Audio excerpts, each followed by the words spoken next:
Assalamualaikum warahmatullahi wabarakatuh. Innal hamdalillah nahmaduhu wa nasta'inuhu wa nastahdihi wa nastaghfiruhu wa natubu ilaih wa na'udzu billahi min syururi anfusina wa sayyiati a'malina. May yahdihillahu fala mudilla lahu wa may yudlil fala hadiya lahu. Wa ashhadu an la ilaha illallah wahdahu la syarika lahu wa ashhadu anna Muhammadan abduhu wa rasuluh. Allahumma salli ala Muhammad wa ala ali Muhammad kama sallaita ala Ibrahim wa ala ali Ibrahim innaka Hamidum Majid wa barik ala Muhammad wa ala ali Muhammad kama barakta ala Ibrahim wa ala ali Ibrahim innaka Hamidum Majid. Amma ba'd. Alhamdulillah, dengan izin dan juga limpah kurnia Allah Subhanahu wa taala, Allah memberikan kita kesempatan untuk bertemu di atas talian pada hari ini untuk kelas pengajian kitab yang telah ditulis oleh Al-Imam Al-Bukhari rahimahullah, Khalq Af'al Al-Ibad wa Rad 'ala Al-Jahmiyah wa Ashabit Ta'til. Ini kali pertama rasanya saya buat kuliah online yang betul-betul uh, dengan interaksi. Saya akan cubalah baca komen-komen sikit kalau ada sahabat-sahabat yang komen ada isu yang perlu diperjelaskan ataupun kurang jelas daripada penjelasan. Saya akan cuba baca sedikit sebanyak dan dalam masa yang sama saya akan address lah beberapa benda kalau kita perlu penjelasan. Ala kulli hal, insya-Allah kita akan cuba sedaya upaya untuk menjadikan pembacaan kita daripada hadis-hadis dan juga asar-asar yang dikumpulkan oleh Al-Imam Al-Bukhari rahimahullah di dalam kitab Khalq Af'alil Ibad ini, mungkin kita boleh berterusan beberapa sesi dan dapat mengambil manfaat daripada penulisan Al-Imam Al-Bukhari ini. Kitab ini kan, Khalq Af'alil Ibad, ini adalah satu kitab yang sangat menarik yang ditulis dan disusun oleh Al-Imam Al-Bukhari.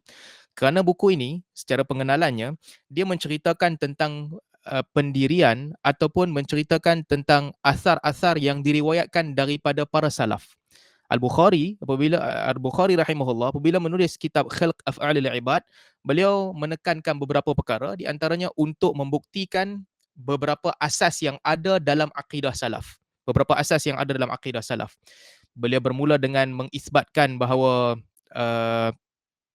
mengisbatkan yang kalamullah, Al-Quran kalamullah, kemudian beliau bercerita tentang sifat-sifat Allah Subhanahu wa taala, tentang Allah Subhanahu wa taala mencipta perbuatan manusia itu adalah ciptaan Allah Subhanahu wa taala dan seterusnya, sehinggalah ke penghujung kitab. Kitab ini bukanlah tebal, saya ingat hanya uh, tidaklah terlalu tebal, 200 muka surat lebih kurang. Jadi kita harap mudah-mudahan journey kita ni, perjalanan kita untuk membaca kitab Al-Bukhari ini, bolehlah kita teruskan sampai ke penghujung. Baik, pertama sekali, mungkin saya pun tak nak panjangkan terus, kita masuk terus membaca sedikit sebanyak apa yang ditulis oleh Al-Imam Al-Bukhari dalam kitab beliau Khalq Af'alil Ibad lil Bukhari. Kitab penciptaan. Okey, kalau kita boleh terjemahkan sedikit kan sebelum kita mula, Khalq Af'alil Ibad bererti penciptaan perbuatan makhluk. Jadi dalam tajuk ini Al-Imam Al-Bukhari rahimahullah nak menunjukkan bahawa perbuatan-perbuatan makhluk, apa sahaja tindakan makhluk, Allah Subhanahu wa taala lah yang menciptakannya, termasuk dalam ciptaan Allah Subhanahu wa taala. Bukanlah di luar daripada kuasa Allah Subhanahu wa taala. Tidak ada apa-apa pun yang terjadi, tidak ada apa-apa yang pun yang dilakukan oleh mana-mana makhluk, melainkan itu telah ditentukan dan diciptakan oleh Allah Subhanahu wa taala. Allah menciptakan kamu dan juga Allah menciptakan apa yang kamu kerjakan. Itu part pertama daripada buku ini. Dan yang kedua, Al-Imam Al-Bukhari juga menulis buku ini bertujuan untuk Rad 'alal Jahmiyah, untuk membantah Jahmiyah dan juga Ashabut Ta'til, serta orang-orang yang membantah sifat Allah Subhanahu wa taala. Nanti apabila kita membaca buku ni, mungkin kita akan lihat lebih lanjut siapakah perkataan ini, perkataan Al-Bukhari ini ditujukan kepada siapa.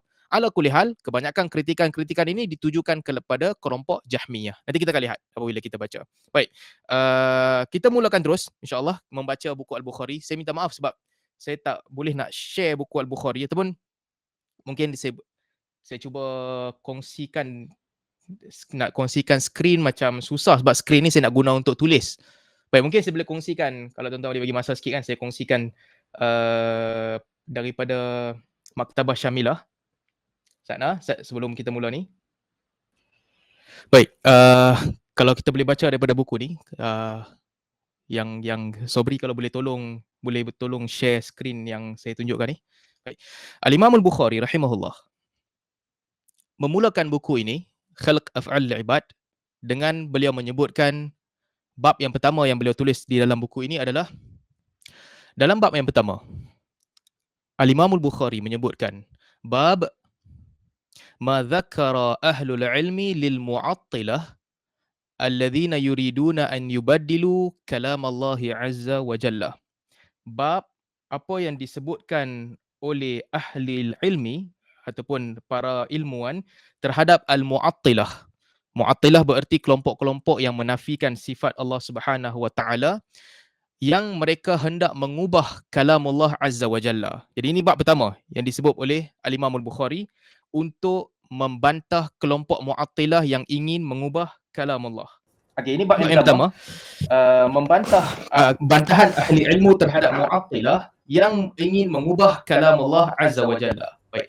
Yang pertama, kata Imam Al-Bukhari, saya nak pendekkan sanadnya sebab sanad yang panjang awal-awal tu mungkin tidak membantu kita lah, sebenarnya tak perlu, melainkan orang yang nak mendalami ulum hadis.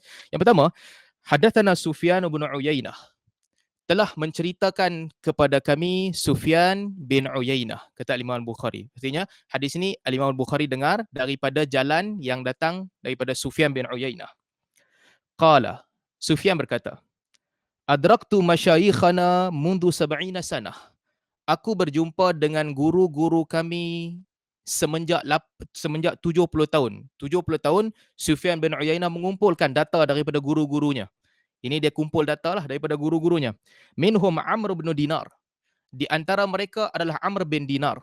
Sufyan dengar di antara mereka Amr bin Dinar. Yaqulun, mereka semua berkata, Al-Quran kalamullah laisa bimakhluk. Al-Quran adalah kalamullah, bukannya makhluk. Hadis ini diambil oleh Al-Imam Al-Bukhari rahimahullah daripada Sufyan bin Uyainah. Baik. Sufyan, sebagaimana yang kita tahu, sebelum kita nak masuk kepada teks ucapan tu, kita bincang sedikit tentang perawi hadis ni. Sufyan adalah salah satu orang yang sangat besar nilainya di sisi ulama hadis. Di zaman dia, dia adalah orang yang di antara paling hebat. Dikatakan Al-Imam Syafi'i rahimahullah kata, kalau di Hijaz tu, di Hijaz, di Mekah, Madinah dan sebagainya, tabaqat ataupun kelompok batch yang atas daripada Al-Imam Syafi'i, kata Al-Imam Syafi'i, aku tidak melihat orang yang sama macam Sufyan dan Malik. Laula Malik wa Sufyan la dhahaba ilmul Hijaz. Kalaulah tidak kerana adanya Malik dan juga Sufyan, maka hilanglah ilmu yang ada dekat Hijaz ni. Itu besarnya nilai Sufyan. Al-Imam Syafi'i rahimahullah meletakkan Sufyan bin Uyainah sama level seperti Imam Malik rahimahullah. Dan banyak lagi lah pujian-pujian lain yang disebutkan oleh Imam Asy-Syafi'i. Kata Imam Ahmad sebut, aku tidak pernah melihat ada seorang pun fuqaha yang lebih faham tentang Al-Quran dan Sunan daripada Sufyan bin Uyainah. Ada sebahagian orang, dia mungkin kepakaran dia dalam satu bidang, dalam hadis sahaja ataupun dalam tafsir sahaja. Tapi kata Imam Ahmad rahimahullah, aku tidak melihat ada orang yang kepakaran dia seperti Sufyan bin Uyainah dalam Al-Quran dan juga di dalam hadis-hadis ataupun sunan Nabi sallallahu alaihi wasallam. Itu kehebatan Sufyan bin Uyainah. Diriwayatkan Sufyan bin Uyainah pernah satu ketika dia bermimpi. Dia mimpi dia ada elok tapi gigi-gigi dia semua jatuh. Jatuh gigi-gigi dia luruh. Dia pergi jumpa dengan Az-Zuhri. Az-Zuhri ni top atas pada mereka lagi. Kalau tuan-tuan masih ingat apabila saya menceritakan dalam diskusi baru ni, antara top range murid-murid Az-Zuhri antaranya adalah Malik, Ma'mar, Yunus dan Sufyan juga. Sufyan bin Uyainah juga. Dia pun satu top level begitu. Sehingga sebahagian ulama mengatakan Sufyan ini sama taraf dengan Malik. Hadisnya daripada Az-Zuhri lebih kuat ataupun sama taraf dengan hadis Malik daripada Zuhri. Ali bin Madini sebut, Sufyan daripada Zuhri dia paling top. Ala kulli hal, Sufyan bin Uyainah pernah satu ketika dia pergi cerita kepada Imam Malik rahimahullah. Dia cerita kepada Zuhri, dia kata gigi dia jatuh, dia nampak gigi-gigi dia luruh. Bila dia nampak gigi dia luruh, Zuhri kata tamut asnanuka wa tabqa anta. Itu tandanya apabila gigi engkau nanti dah luruh, gigi engkau hilang ataupun mati sedangkan engkau masih lagi tinggal. sedangkan engkau masih tinggal. Kata Sufyan, apabila dia dah tua dengar tafsiran Az-Zuhri itu masa dia muda, bila dia dah tua, dia kata, "Mata asnani wa baqitu." Gigi-gigi aku semua dah mati, tapi aku masih hidup sebagaimana yang disebutkan oleh Az-Zuhri. Faja'alallah kulla aduwin li muhaddithan. Allah menjadikan semua musuh-musuh aku, mereka pun jadi muhaddis. Ini Sufyan bin Uyainah rahimahullah, yang mana hadis ni diambil oleh Al-Imam Al-Bukhari daripada dia. Sufyan ni dia suka buat tadlis. Tadlis ni maksudnya dia skip nama rawi, dia pergi kepada perawi yang lebih atas. Tapi ada beza sikit Sufyan Ats-Tsauri dengan Sufyan bin Uyainah. Kalau orang belajar hadis dia tahu. Dua-dua orang ni kadang-kadang buat tadlis. Sufyanain. Ats-Tsauri pun sama, bin Uyainah pun sama. Tapi bila dikatakan tadlis, kalau Sufyan bin Uyainah skip nama rawi, okey, boleh pakai. Sebab dia tidak melakukan tadlis melainkan daripada orang yang thiqat. Tapi kalau Sufyan Ats-Tsauri melakukan tadlis, maka ulama akan cek sebab Sufyan Ats-Tsauri meriwayatkan banyak hadis, ada sebahagiannya sahih, sebahagiannya dhaif dan sebagainya. Uyainah orang yang berhati-hati, Ibn Uyainah. Jadi balik kepada cerita kita. Kata Imam Al-Bukhari, hadis ni diambil daripada Sufyan bin Uyainah. Aku berjumpa sejak 70 tahun aku kumpulkan orang-orang yang hebat. Di antara mereka adalah Amr bin Dinar. Amr bin Dinar di Mekah zaman tabi'in, Amr bin Dinar adalah orang yang hebat dalam semua lapangan ilmu.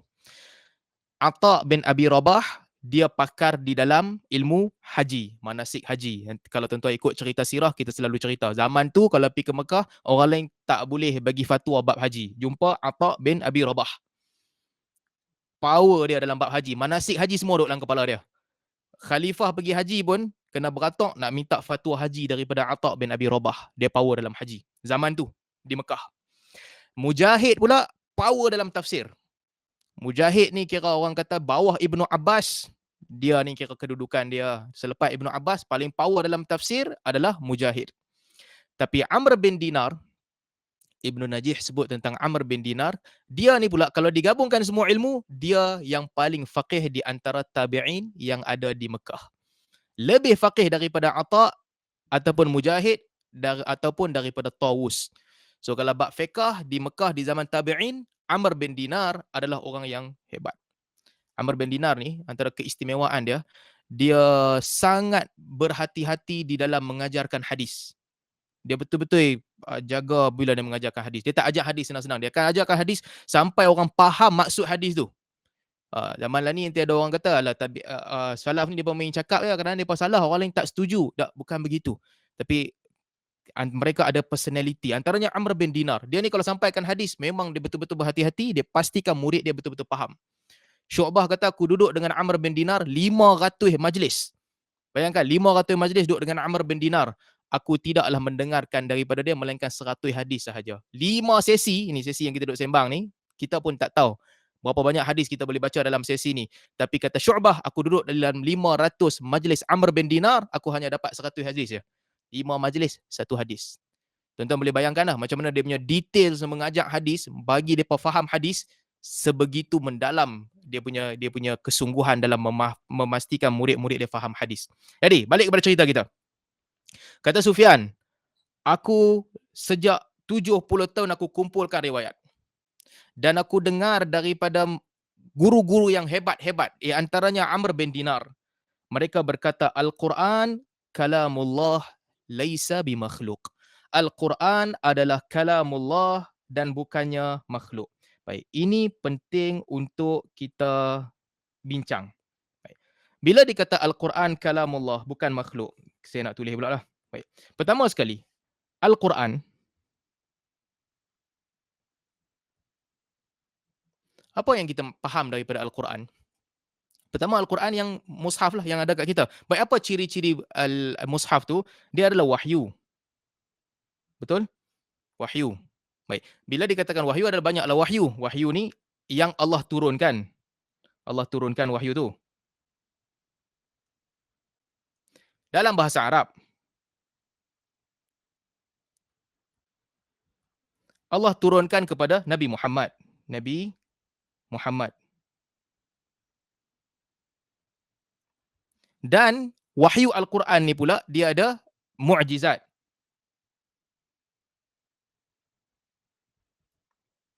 Ada mukjizat. Diriwayatkan secara mutawatir. Ni cerita pasal Quran ni. Diriwayatkan secara mutawatir. Artinya, setiap satu patah perkataan ataupun setiap satu huruf di dalam Al-Quran, ini semua diriwayatkan dengan mutawatir. Mustahil berlaku penambahan ataupun pengurangan ataupun perubahan. Mustahil. Mutawatir. Mustahil orang nak sepakat nak tipu. Diriwayatkan secara mutawatir. Baik, ini Al-Quran. Al-Quran wahyu Allah yang Allah kitabullah, okey, kitab Allah yang merupakan wahyu yang Allah turunkan kepada Nabi Muhammad sallallahu alaihi wasallam. Dia mengandungi mukjizat, dia diriwayatkan secara mutawatir.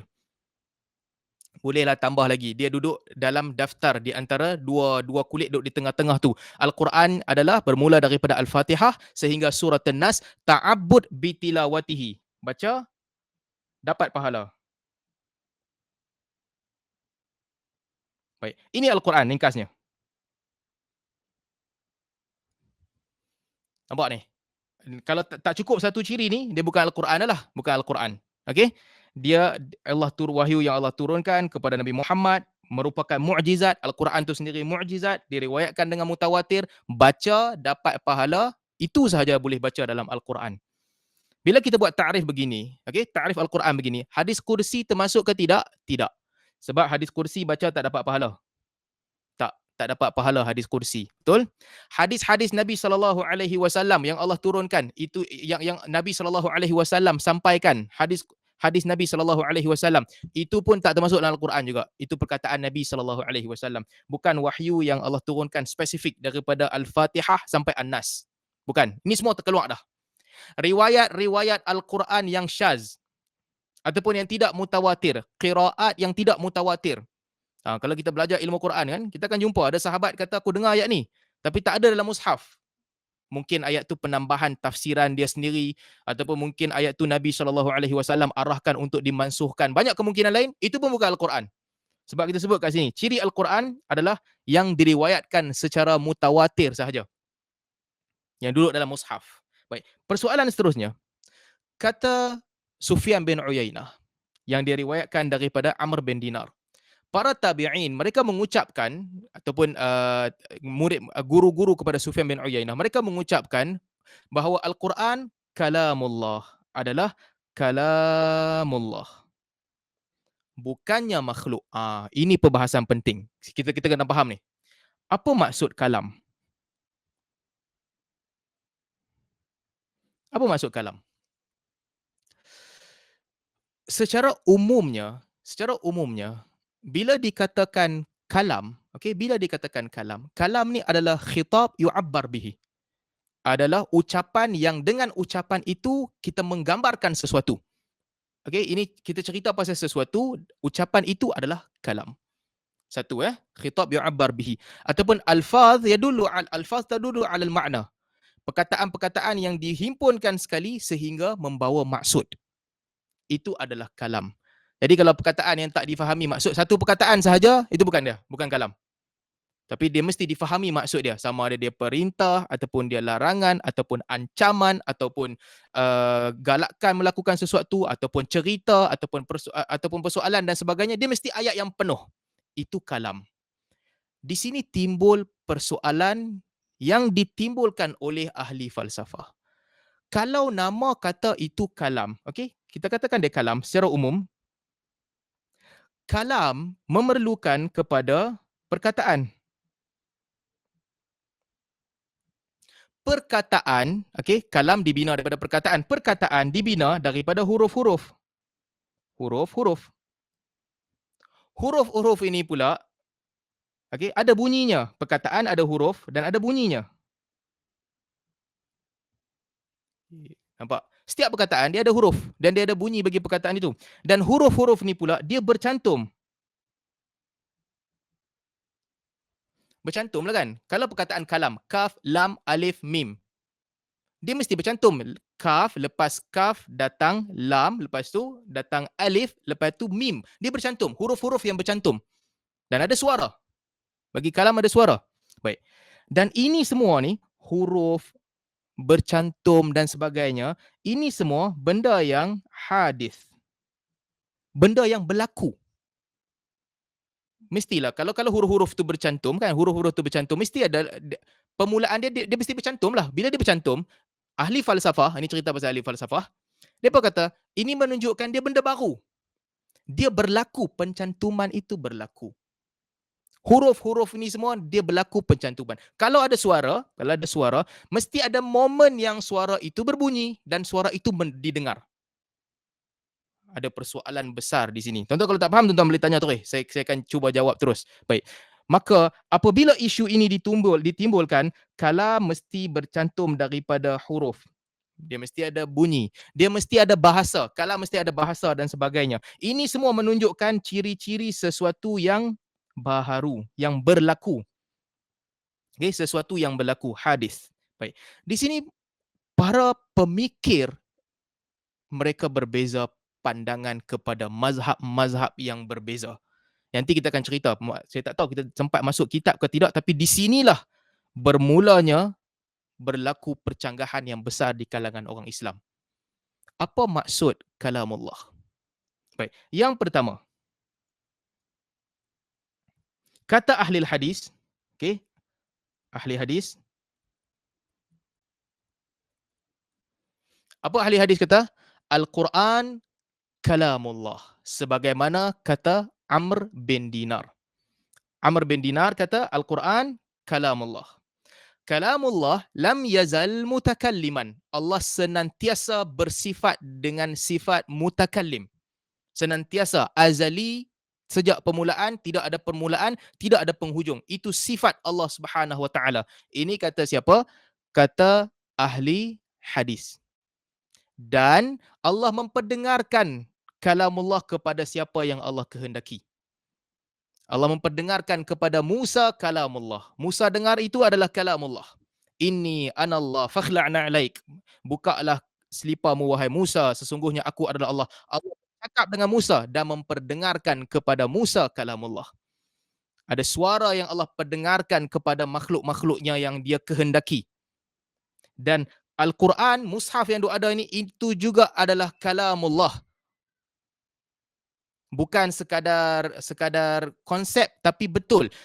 Alhamdulillahi Rabbil Alamin. Itu kalamullah. Ini kata siapa? Kata ahli hadis. Jadi ahli hadis kata, kalam ini adalah sifat Allah Subhanahu Wa Taala. Sifat. Ya, sifat Allah Subhanahu Wa Taala. Dan Allah melakukan perbuatan kalam. Allah berbicara dengan hamba-hambanya. Allah berbicara dengan Musa. Allah akan berbicara dengan hamba-hambanya di hari kiamat kelak. Allah bercakap dengan sebahagian hamba-hambanya yang dia kehendaki. Ini adalah kalam. Pada ahli hadis. Sifat Allah. Dan juga dalam masa yang sama, Allah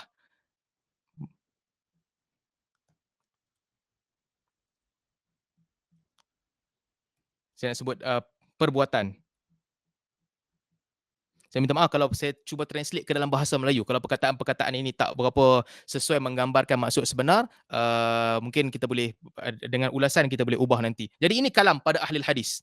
Sifat Allah yang azali, qadim, sifat Allah yang sempurna pada zat Allah. Dan Allah buat perbuatan kalam. Dia bukan tentang sifat yang tak ada kewujudan semata-mata yang tak boleh dilihat. Tak, bukan begitu. Ada hamba yang Allah pilih untuk Allah bercakap dengan dia. Jadi ini yang nama kata Al-Quran ni, pada salaf ataupun para ahli hadis, ini semua adalah kalamullah. Ini adalah kalamullah. Ahli falsafah tanya, tak boleh ahli falsafah. Kata kalau ada huruf-huruf, artinya dia bercantum. Kalau bercantum, artinya dia benda baru. Ahli hadis kata itu bukan isunya. Baru ke lama ke, dia datang daripada Allah Subhanahu Wa Taala. Apabila datang daripada Allah Subhanahu Wa Taala, dia adalah kalamullah. Ini bukan makhluk. Bukan makhluk. Al-Quran yang kita baca, al-matlu, yang dibaca itu bukan makhluk. Ini kata Amr bin Dinar. Satu mazhab. Tuan-tuan kalau tak faham mazhab ni, boleh cerita. Mazhab yang kedua adalah mazhab Jahmiyah. Tuan-tuan kita akan baca nanti di dalam Khalq Af'alil Ibad, majoriti kritikan Al-Bukhari ditujukan kepada Jahmiyah. Baik. Apa kata Jahmiyah? Jahmiyah kata, Okey. Kami setuju bahawa ini maksud kalam. Betul, kalam mesti terbina daripada perkataan. Dan perkataan itu terbina daripada huruf. Huruf itu bercantum-cantum. Dan ada suaranya bagi huruf itu. Disebabkan itu adalah kalam, Jahmiyah kata Al-Quran adalah makhluk.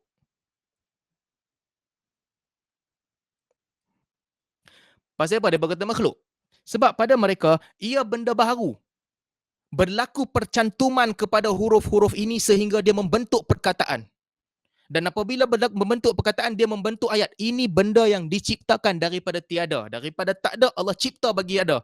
Kata Jahmiyah, ini adalah makhluk. Ini mazhab yang kedua. Kenapa dia kata makhluk?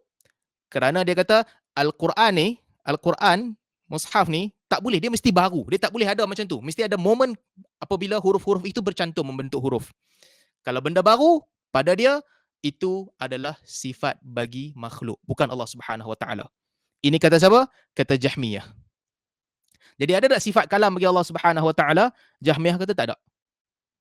Pasal apa tak ada sifat kalam bagi Allah Subhanahu Wa Taala? Sebab dia berkata kalau ada sifat kalam artinya berlaku sesuatu yang baharu pada zat Allah Subhanahu Wa Taala. Berlaku sesuatu yang dulu tak ada tapi tiba-tiba ada. Ini Jahmiyah. Dia kata Al-Quran tu makhluk. Baik. Mazhab yang ketiga, adalah mazhab Karamiyah. Ini sebahagian daripada Syiah.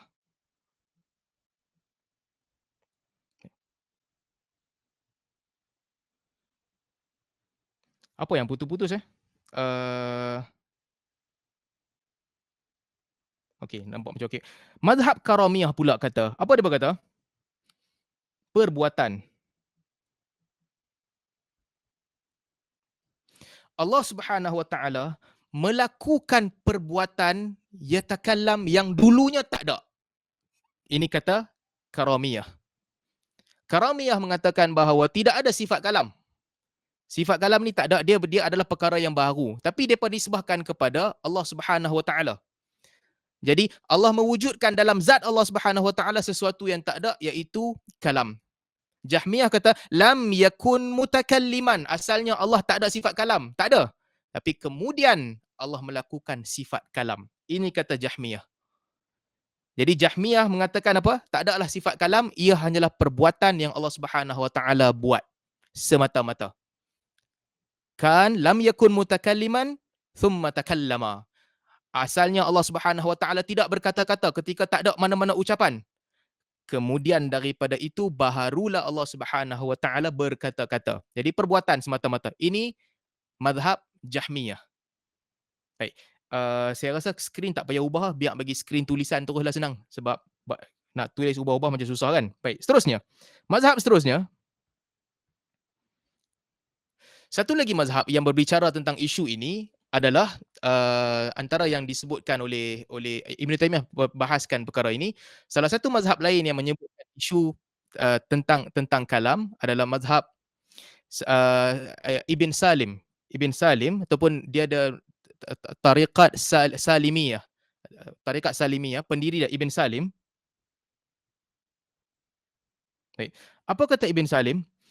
Ibn Salim dia ubah terus logik yang kesemua mazhab ni pegang. Asalnya, kalau kita lihat di peringkat asal, Jahmiyah, Ahlul Hadis, Karamiyah, ketiga-tiga bersetuju bahawa ini adalah kalam. Yang ucapan, inilah ucapannya. Cuma salaf kata ada sifat kalam bagi Allah Subhanahu Wa Taala. Allah perdengarkan kepada hamba yang Allah nak. Jahmiyah kata tak ada, ini bukan sifat, ini makhluk yang Allah cipta. Karamiyah pula kata ini adalah perbuatan Allah Subhanahu Wa Taala, bukan sifat dan bukan juga makhluk. Ini mazhab ketiga, Karamiyah. Ibnu Salim dia membantah logik atas ni. Dia membantah ta'rifan kalam. Dia bantah ta'rifan kalam. Ibnu Salim kata huruf-huruf dan bunyi-bunyi ini semua bersifat qadim. Ibnu Salim punya mazhab. Dia kata huruf dan juga bunyi yang bercantum ini adalah benda yang tidak ada permulaan. Huruf tu sendiri tak ada permulaan. Ada suara yang bersifat dengan sifat qadim. Azali, yang tidak ada permulaan. So dia membantah ni. Ibnu Salim kata, hadis ni, kan saya kalau boleh buat line, Ibnu Salim membantah ini semua perkara yang berlaku, yang wujud ataupun yang ada momen dia berlaku. Ibn Salim kata ada suara yang bersifat azali. Sebab tu dia sebut huruf wa aswat qadimah azaliyah. Huruf dan juga suara-suara yang ada sejak azali. Mazhab lain kata yang ni tak boleh logik begitu. Sebab huruf-huruf ini dia mesti terkib. Apabila dia terkib, ada momen masa bila dia jadi terkib. Tapi dia kata itu aku pegang. Baik. Berapa mazhab dah kita sebut? Ahlul Hadis, Jahmiyah, Karamiyah dan juga Ibn Salim. Sekarang datang satu mazhab lagi, iaitu mazhab Ibn Kullab.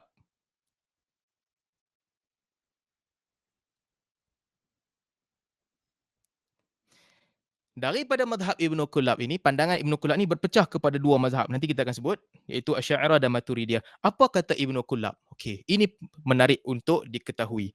Ibn Kullab, dia bawa dimensi baru untuk kalamullah. Dia bawa dimensi baru. Apa dimensi dia? Ibn Kullab kata, kalam ada dua level. Ada dua level. Yang pertama, kalam yang tidak ada bahasa, tidak ada ucapan, tidak ada permulaan, tidak ada penghujung, tidak ada juzuk-juzuknya, dia satu sahaja. Iaitu mereka namakan kalam nafsi. Apa dia kalam nafsi? Kalam nafsi ni bebas daripada bahasa, bebas daripada huruf, bebas daripada dibina perkataan-perkataan tu, bebas daripada dia bersifat azali sejak semulanya setelah ada. Mereka mengisbatkan ada kalam nafsi. Dia bawa dalil lah. Antara dalil-dalil yang digunakan untuk menunjukkan adanya kalam nafsi disebutkan oleh antara ucapan para syair menyebutkan innal bayan minal fuad. Sesungguhnya penjelasan itu datang daripada jiwa. Wa innama ju'ilal lisan 'alal fuadi dalila, dan dijadikan lidah untuk sekadar menggambarkan apa yang ada di dalam dada. So daripada syair ni Ibn Kullab kata asal perkataan ni dua. Satu ada perkataan yang tanpa bahasa, tanpa suara, azali. Dan disebutkan, dibawakan dalil Al-Quran, wa yaquluna fi anfusihim laula yu'adzibunallahu bima naqul. Mereka berkata di dalam jiwa mereka, okey, kalaulah Allah tidak menghukum kita di atas apa yang kita katakan. Artinya Ibn Kullab kata ada kalam yang duduk dalam jiwa, kalam nafsi. Kalam ni tak ada bahasa, tak ada permulaan, tak ada penghujung, tak ada pecah-pecah dan sebagainya. Baik, itu satu. Ayat lain mungkin fa asarraha yusufu fi nafsihi wa lam yubdiha lahum. Yusuf menyimpankan di dalam jiwanya wahyu yang Allah Taala turunkan kepada Yusuf dan dia tak pi habaq kat adik-beradik dia. Ini semua kalam yang ada dalam jiwa, kalam nafsi. Jadi, kata Ibn Kullab, kalam nafsi ini adalah sifat Allah. Sifat Allah adalah kalam, tetapi kalam yang tidak ada bahasa, tidak ada suara, tidak ada huruf, tidak ada perkataan, tidak ada permulaan, tidak ada penghujung. Satu. Dan yang kedua, Ibn Kullab juga menisbahkan yang kita sebut tadi di atas ni. Ini pula Ibn Kullab kata at-ta'bir ataupun at-ta'alluq, ucapan. Saya tulis bagi color sama. Saya minta maaf tulisan saya memang teruk. Ucapan-ucapan. Ucapan-ucapan yang ada ayat, yang ada perkataan, yang ada suara, yang dibaca dengan suara ataupun yang ditulis dan sebagainya. Ada ayat, ada perkataan. Yang macam atas tadi tu. Baik. Ini, apa kata Ibn Kullab? Ini katanya, dia bukan kalamullah. Bukan kalamullah. Tapi ini adalah ta'bir. Sesuatu yang menggambarkan kalamullah. Ta'bir. Ataupun ucapan yang dia gunakan ta'alluq. Perlambangan.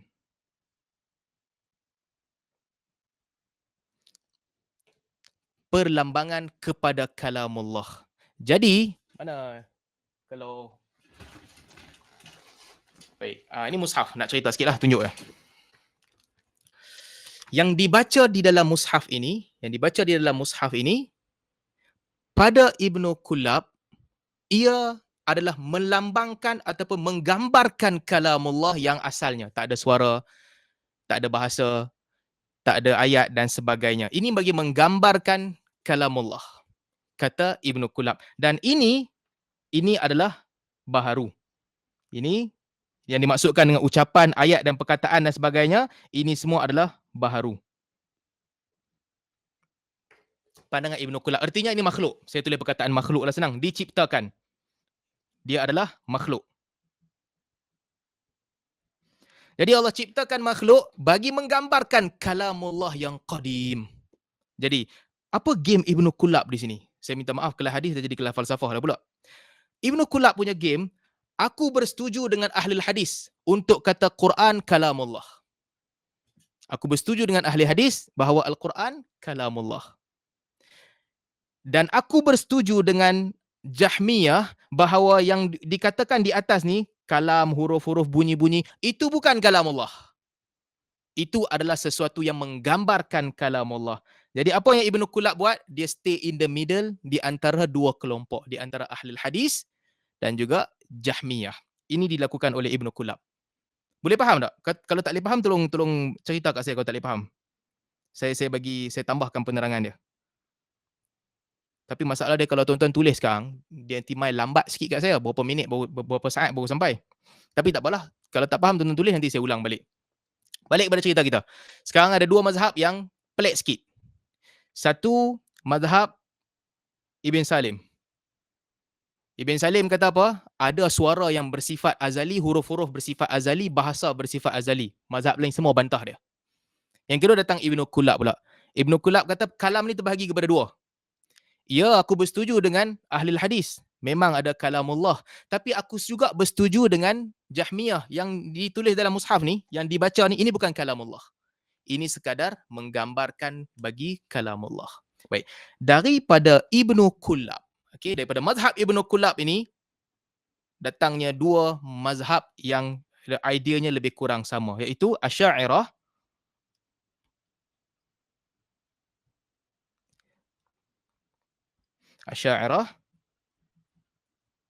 dan Maturidiyah. Asy'ariyah dan Maturidi. Daripada mazhab Ibnu Kulab datangnya Asy'ariyah dan Maturidi. Mereka memegang pandangan yang sama. Bila dikatakan kalam, ada dua jenis. Kena faham betul-betul. Kalau dikatakan kalam nafsi, itu adalah sifat Allah Subhanahu Wa Taala yang azali, yang tidak ada permulaan, tidak ada penghujung, tidak ada bahasa, tidak ada suara, tidak ada perkataan dan sebagainya. Tak ada apa-apa. Tapi bagi menggambarkan kalam itu, Allah Subhanahu Wa Taala menciptakan perkataan-perkataan, diciptakan perkataan-perkataan untuk menggambarkan kalamullah itu. Jadi ini ringkasnya secara mazhab-mazhab yang ada sebelum kita nak baca hadis. Baik, apa beza Asy'ariyah dan Maturidiyah? Ini penting juga. Apa beza antara Asy'ariyah dan Maturidiyah? Kalamullah, okey, yang bersifat azali tadi, kalamullah, yang sebetulnya kalamullah. Bukan yang pada pandangan Ibnu Kulab ni lah, bukan yang menggambarkan kalamullah, bukan perkataan-perkataan ni. Kalamullah yang asal tu. Pada pandangan Asy'ariyah, kalamullah, saya tulis bawah sikit, okey, baru boleh bagi clear. Baik, pada pandangan Asy'ariyah, buka kurungan, kalamullah yang tak ada huruf, tak ada suara, tak ada bahasa, tak ada permulaan, tak ada penghujung ni semua, boleh didengar.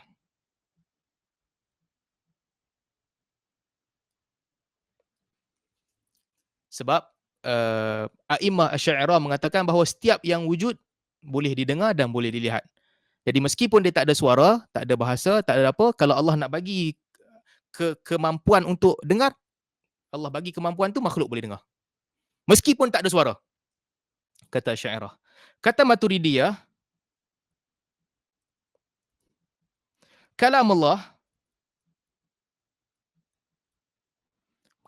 ni yang kita maksudkan adalah kalam tadilah yang bersifat kalam nafsi sebagaimana yang disebutkan oleh Ibnu Kulab. Maturidi kata tak boleh didengar.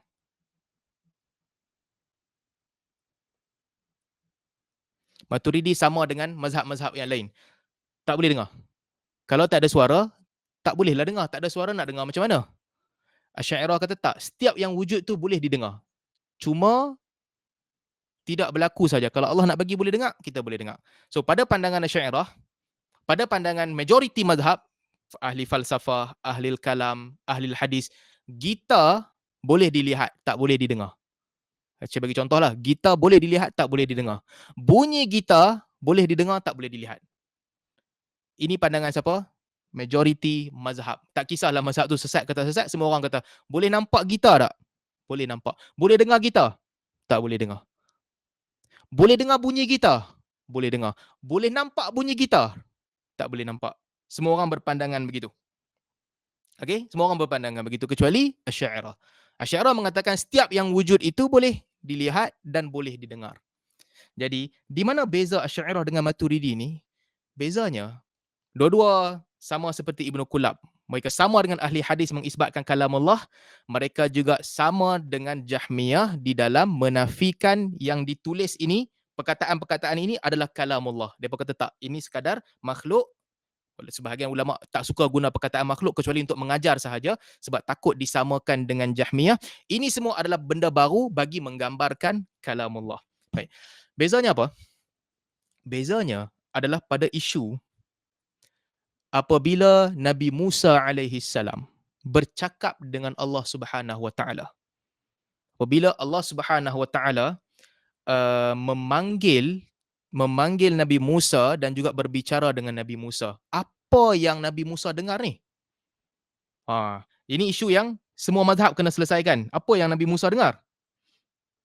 Mengikut mazhab ahli hadis, okay, apa yang Musa dengar? Apa Musa alaihi salam dengar? Ni soalan yang besar ni, perlu diselesaikan. Mengikut ahli hadis, yang Musa dengar itu adalah kalamullah.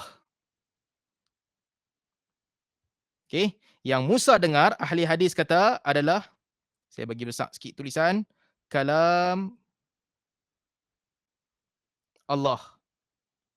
Allah memilih Musa alaihi salam untuk memperdengarkan kepadanya kalam Allah. Musa dengar kalam Allah bisaut. Suara yang Musa dengar itu adalah kalam Allah. Kata siapa? Ahli hadis. Kalam Allah dan ada suara. Mengikut Jahmiyah, apa yang Musa dengar? Yang Musa dengar itu adalah makhluk yang bersuara. Musa dengar itu apa? Makhluk yang bersuara. Bukan kalamullah. Nama aja kalamullah. Wa kallamallahu Musa taklima tu, Jahmiyah kata ini sekadar menggambarkan keistimewaan Musa. Dia dengar langsung tanpa melalui perantaraan malaikat seperti nabi-nabi lain. Tapi still yang dia dengar tu adalah makhluk. Bukannya kalamullah. Allah cipta makhluk tu khas untuk Musa dengar. Ini kata siapa? Jahmiyah. Karamiyah kata, yang Musa dengar adalah kalamullah bersuara. Tapi masalah karamiyah, saya kena take note, tulis note ni. Karamiyah mereka menafikan sifat.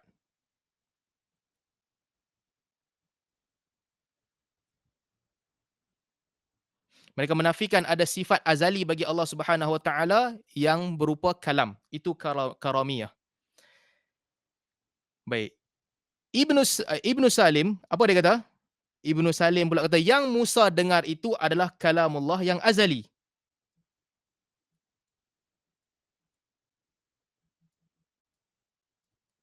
Yang ada sejak awal lagi diperdengarkan kepada Musa. Pada pandangan Asy'ariyah, apa yang Musa dengar? Asy'ariyah kata yang Musa dengar kalamullah. Tapi tak ada suara. Tak ada suara. Allah ciptakan pada Musa kemampuan untuk mendengar kalamullah. Musa dapat tangkap kalamullah. Dinamakan dengar, tapi bukan suara yang didengar oleh Musa. Dengar kalamullah. Tapi apa yang Musa dengar itu? Yang Musa dengar itu adalah kalamullah yang tak ada suara, tak ada huruf, tak ada bahasa, tak ada permulaan, tak ada penghujung. Cuma Allah ciptakan pada Musa kemampuan untuk mendengar. Itu sahaja. Dia dapatlah kemampuan tu walaupun kalam nafsi. Pada pandangan Maturidi pula, apa kata Maturidi? Apa yang Musa dengar? Yang Musa dengar adalah makhluk bersuara. Dan saya kena take note, sama macam Karamiyah tadi, Maturidi meskipun dia kata makhluk yang bersuara, sebab makhluk itu datang bagi menggambarkan kalamullah yang bersifat qadim. Dalam masa yang sama, Maturidi kata ada kalam nafsi. Baik, ini ringkasnya. Saya kena baca benda ni tuan-tuan sebab nanti kita baca kitab kita boleh faham. Kalau kita tak, saya minta maaf lah benda ni macam susah sikit. Tapi kalau kita tak cerita bab ni, nanti baca kitab kita tak boleh nak faham. Boleh faham tak? Yang ni ringkasannya. Lepas ni hidup kita akan senang sampai kita pergi bab lain pula.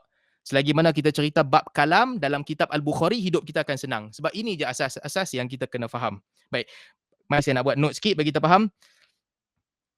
Di mana persamaan dan di mana perbezaan? Di mana persamaan, di mana perbezaan? Ahlul hadis, nanti kita akan bacalah dalam Khalq Af'alil Ibad, ada puluhan asar-asar daripada ahlul hadis. Mereka konsisten mengatakan kalamullah adalah sifat Allah. Dalam masa yang sama, kalamullah, Allah berbicara dengan siapa yang Allah kehendaki, dengan bahasa yang Allah nak, dengan perkataan yang Allah nak, dan didengari oleh hamba-hamba Allah. Sebagaimana nanti apabila Allah hancurkan, ini Ibnu Hajar sebut dalam Fathul Bari, apabila Allah setelah hancur bumi ni semua pada hari kiamat, Allah akan tanya, limanil mulkul yaum, milik siapakah kekuasaan pada hari ini? Masa tu makhluk semua dah mati dah, tak ada siapa. Allah akan jawab, lillahil wahidil qahhar, hanyalah milik Allah satu-satunya Tuhan yang maha berkuasa. Ini menjadi slogan bagi salaf pada ketika itu bila mereka lawan dengan Jahmiyah. Sebab Jahmiyah kata tak ada kalam makhluk.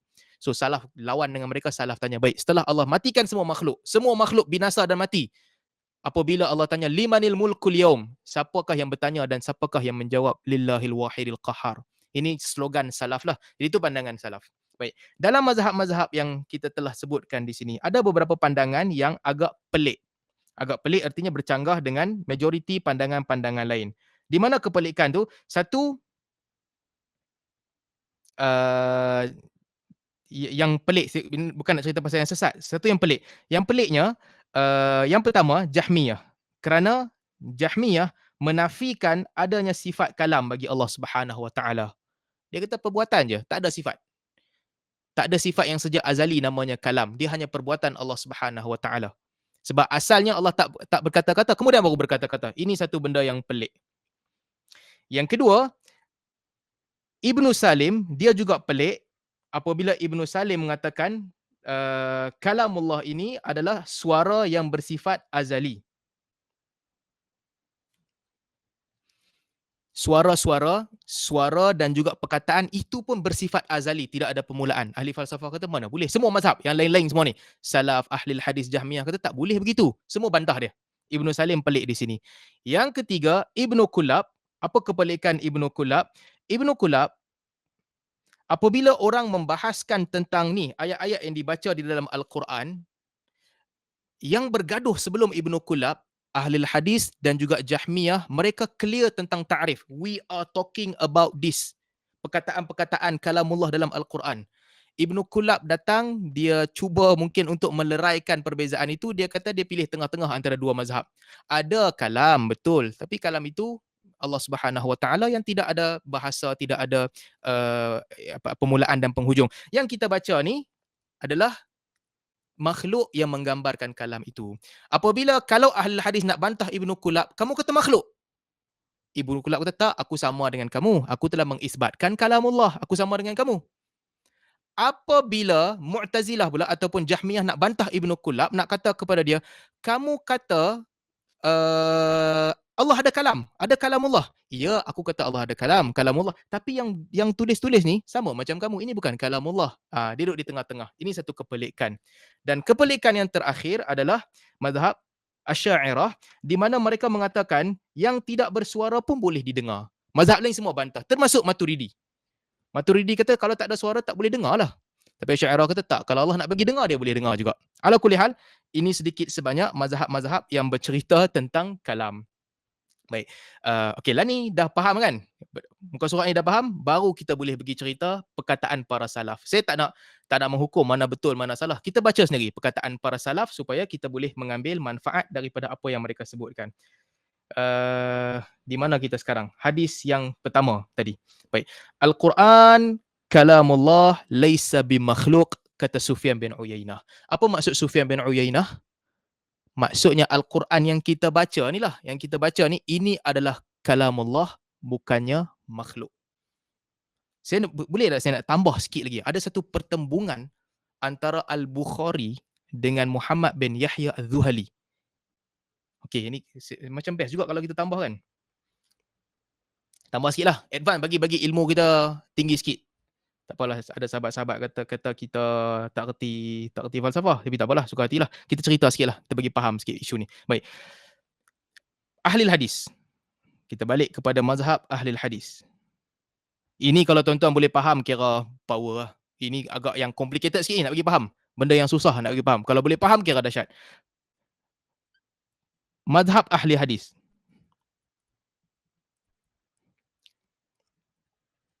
Mazhab ahli hadis, kebanyakan mereka mengikut apa yang ditinggalkan oleh Imam Ahmad rahimahullah. Mengikut apa yang ditinggalkan oleh Imam Ahmad. Bukanlah Imam Ahmad yang mulakan, tapi perjuangan itu adalah perjuangan yang Imam Ahmad perkasakan. Jadi semua yang datang selepas Imam Ahmad di dalam mazhab ahli hadis, mereka kata kami ikut Ahmad. Kami ikut Ahmad dalam bab kalamullah. Tapi berlaku satu pertelingkahan di antara mereka. Pertelingkahannya apa? Tentang lafaz-lafaz Al-Quran. Lafaz Al-Quran. Lafaz Al-Quran. Orang bertanya kepada Al-Imamul Bukhari masa dia pergi ke Naisabur, kalau tak silap saya. Imam Bukhari pergi ke Naisabur, orang tanya dia, Alfazuna bil Quran. Ucapan-ucapan kami tentang Al-Quran, apakah itu Tuhan ataupun tidak? Al-Bukhari diam. Dalam riwayat disebutkan Al-Bukhari tak kata apa, dia diam. Orang tanya lagi, Alfazuna bil Quran. Lafaz-lafaz kami tentang Al-Quran, makhluk ke tidak? Al-Bukhari kata, Al-Quran kalamullah, af'alul ibad makhluqah. Apa kata Al-Bukhari? Al-Quran adalah kalamullah, perbuatan manusia itu makhluk. Perbuatan manusia itu makhluk. Tapi Al-Quran kalamullah. Di sini daripada ucapan Bukhari ni, orang ubah perkataan dia, orang bagi gambaran yang buruk, orang tukar perkataan dia sehingga buat seolah-olah Bukhari kata lafaz Al-Quran makhluk. Kan timbul fitnah di Naisabur, seolah-olah orang pusing cerita bagi nampak macam Al-Bukhari rahimahullah kata lafaz Al-Quran makhluk. Dan apabila sampai kepada ulama-ulama Naisabur, antaranya Muhammad bin Yahya Az-Zuhali, dia kritik keras Al-Bukhari. Al-Bukhari salah. Dan bayangkan kritikan Az-Zuhli diikuti oleh Abu Hatim Ar-Razi dan Abu Zur'ah Ar-Razi. Dua orang pilar dalam jarah wa ta'dil. Ini cerita pasal jarah wa ta'dil. Dua pilar. Orang yang paling zaman tu kira paling hebat dalam jarah wa ta'dil, Razian, Abu Hatim, Abu Zur'ah. So kalau Abu Hatim dan Abu Zur'ah, mereka punya hafazan dan ingatan tentang rawi memang sangat power. Database mereka power. Sampai dua-dua mereka pun terkesan dengan Az-Zuhli, mengkritik keras Al-Bukhari. Sebab mereka kata kami yang ikut Ahmad, Al-Bukhari tak ikut Ahmad. Di mana bezanya? Sebab lafaz, perkataan lafaz ada dua maksud. Lafaz boleh bererti al-malfuz, yang diucapkan. Lafaz boleh bererti al-talaffuz, ucapan, perbuatan, mengucapkan. Ini adalah yang diucapkan. Apa kata Al-Bukhari? Al-Bukhari kata, yang diucapkan ini adalah kalamullah.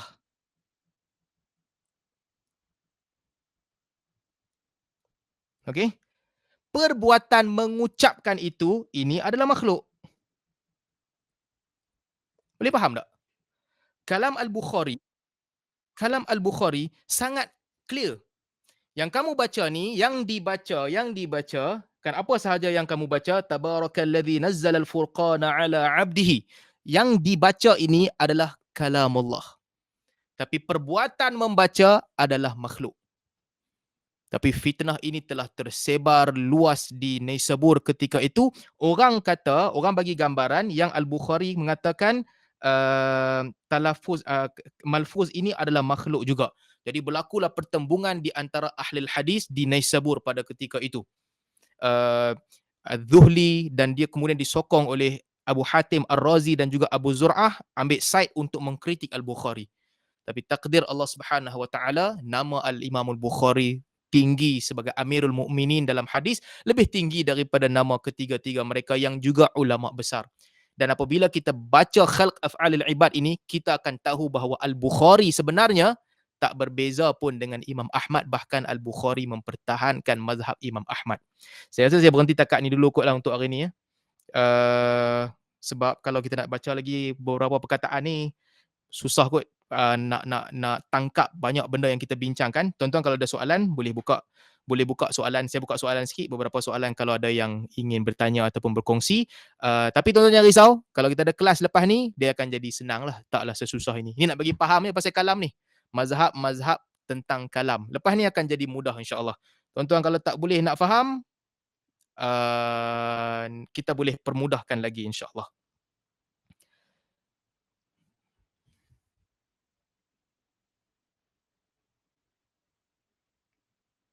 Saya pun tak tahu pasal apa saya buat kelas ni jadi susah. Sebenarnya saya duk fikir nak baca hadis, tapi bila saya fikir semula, nak baca satu hadis kalau kita tak faham perbezaan mazhab pasal kalam ni, nanti kita akan terperangkap juga di tengah-tengah sebab mazhab mana kata apa, kritikan-kritikan ini ditujukan kepada siapa, ini perlu jelas sebelum kita membaca nas-nas. Baik, saya rasa kalau ada soalan mungkin sesi yang lain, minta kawan-kawan kita yang boleh baca, nanti sesi yang lain kita akan jawab lah kot. Sebab uh, belum sesuai untuk nak tunggu soalan jawab. Saya tak biasa kelas online ni. Saya ingat saya berhenti setakat ni dulu untuk hari ni. Mudah-mudahan perkongsian kita ini akan memberikan manfaat, meningkatkan ilmu kita, mendekatkan kita kepada Allah Subhanahu Wa Taala dan mengenali Allah Subhanahu Wa Taala sebagaimana Nabi sallallahu alaihi wasallam dan juga para salaf mengenali Allah Subhanahu Wa Taala. Aqulu qawli hadha wa astaghfirullah li wa lakum. Wassalamualaikum warahmatullahi wabarakatuh.